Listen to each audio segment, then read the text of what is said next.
Hello and welcome to Homemaking with Joy. I'm Rachel. In today's video, I'll be making one of my favorite Instant Pot dinners, creamy shells and beef. It's like lasagna, but it's scoopable. It's all in one pot, the Instant Pot, which makes it super fast and super simple. Let's get started.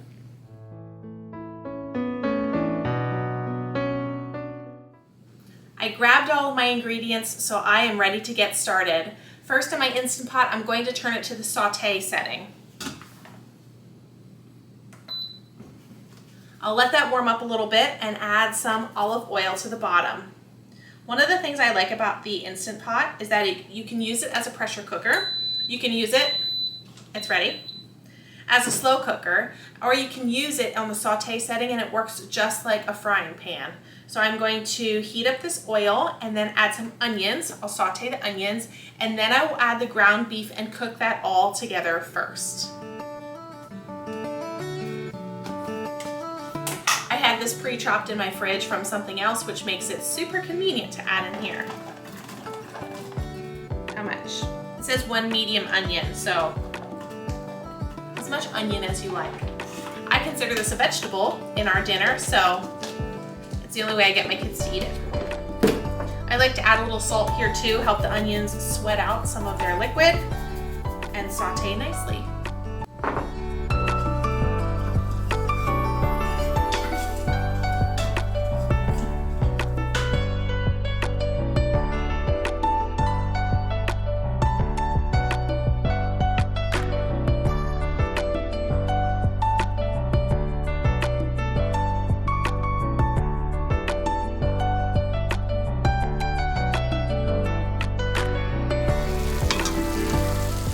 My meat is nicely browned and all broken up in the bottom of my Instant Pot, so I'm going to turn off the saute function.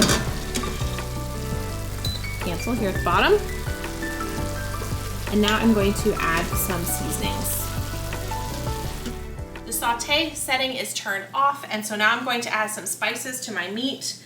The original recipe calls for Italian seasoning. I don't have an Italian seasoning blend, so I just grabbed some oregano and whatever else I feel like adding and dump some in. Like I said, this is a fast, easy recipe. And some garlic powder. You could add real garlic in here too if you wanted, but for me that's faster. It also calls for red pepper flakes, but my kids don't like that, so I don't add that in.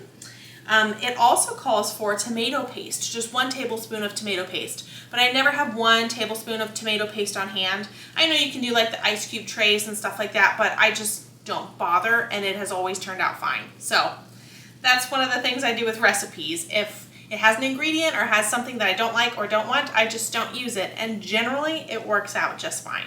At least when it comes to cooking. Baking's a little different, but cooking, psh, easy peasy.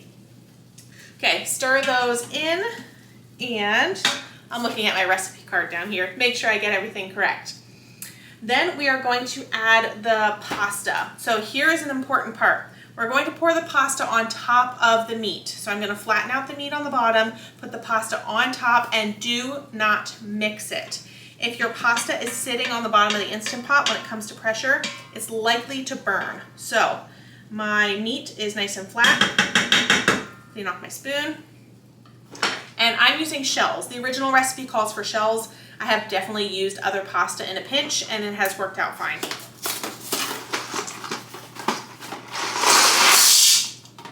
Okay, shells. I'm gonna make sure those are flat. The next thing we're going to do is add the liquid. So whenever you're cooking in the Instant Pot, you need liquid for it to come to pressure.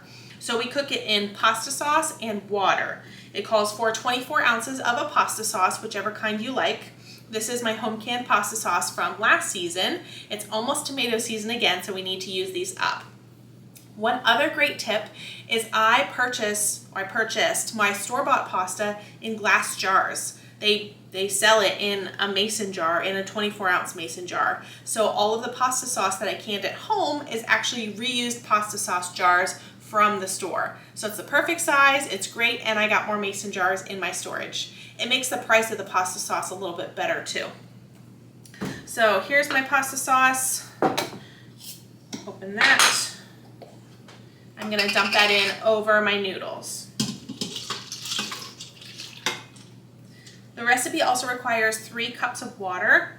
Especially when you're cooking pasta in the Instant Pot, you want the water to pasta ratio to be exact so everything cooks correctly. So I measured out 3 cups of water here in a mason jar, and in order to clean all this out, I'm gonna dump some water in here, shake it around. I worked hard for this pasta sauce, so I want to use all of it. And then dump that in. Okay, that's cleaned out, so I will just add the rest of my water now. Okay, again, don't stir it around, but you also need to make sure all the noodles are touching liquid. So I'm just gonna press the noodles down into the liquid to make sure they're all touching, because if they're not touching liquid, then you'll end up with a crunchy noodle, which isn't the end of the world if you have a noodle or two, but it would really be a bummer if your whole dish were ruined because things weren't layered correctly. Okay, what's next? That's it. Then we add the lid and cook it. This is what the inside of my Instant Pot looks like with my layers. So the ground beef is on the bottom, then I pour the pasta in, then the sauce, then the water. All the noodles are touching liquid, and I did not stir it around. So let's grab the lid and pressure cook. Here's my lid. I'm going to turn it to sealing if your Instant Pot does that. Some of them do it automatically, but I turn the knob to sealing so it builds up to pressure, and this gets cooked for 5 minutes on high pressure. So I push pressure cook. Some of them say manual pressure cook.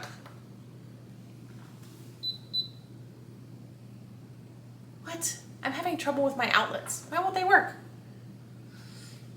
I guess I should change it before I cook it so it doesn't turn off mid-cook. All right, quick, be right back. Let's try that again. I'm going to pressure cook for 5 minutes. That's it. It'll come to pressure, cook my noodles, and then whenever it's done and it beeps, I will release the steam immediately and show you what to do next. While the Instant Pot was coming to pressure and cooking our noodles, I cooked some broccoli on the stove as our side dish. Any vegetable you have on hand will work great. I have even considered throwing a bag of frozen vegetables into the noodles once they're cooked and making it a full one-pot meal. I haven't tried it yet though, so if you do, let me know in the comments.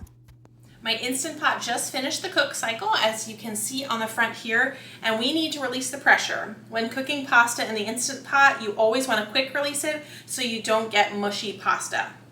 You have a couple options when you release the pressure, depending on what type of model you have. For mine, I have to flick the knob to venting in order to let the steam out. Usually I'm doing this in my kitchen and I have upper cabinets, and so I don't want the steam going everywhere. And sometimes like some pasta sauce can fly out with it, or pasta juices or whatever. And so to keep it cleaner and to keep me safe and my kids if they're around, I like to throw a towel on top of the vent. Some people use a spoon or a spatula to flick it open. I'm comfortable using my finger, and I just stand back, flick it, and let it completely release the steam.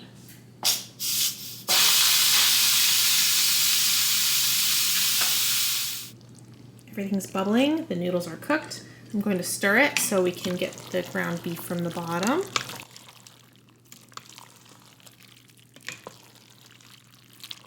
And then I have one more ingredient to add. I have had a block of cream cheese sitting out to come to room temperature, or at least warm up a little bit from the fridge, and I'm going to add the whole block into my pasta dish and stir it until it's creamy and melted.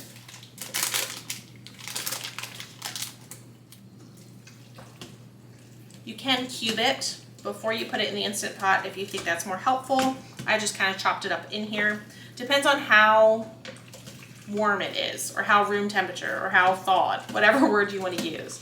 If it's still a bit firm from the fridge because you didn't get it out early enough, cutting it into little cubes would help it melt faster. So I'm just going to stir this until the cream cheese is all gone and everything looks cheesy and delicious and ready to go.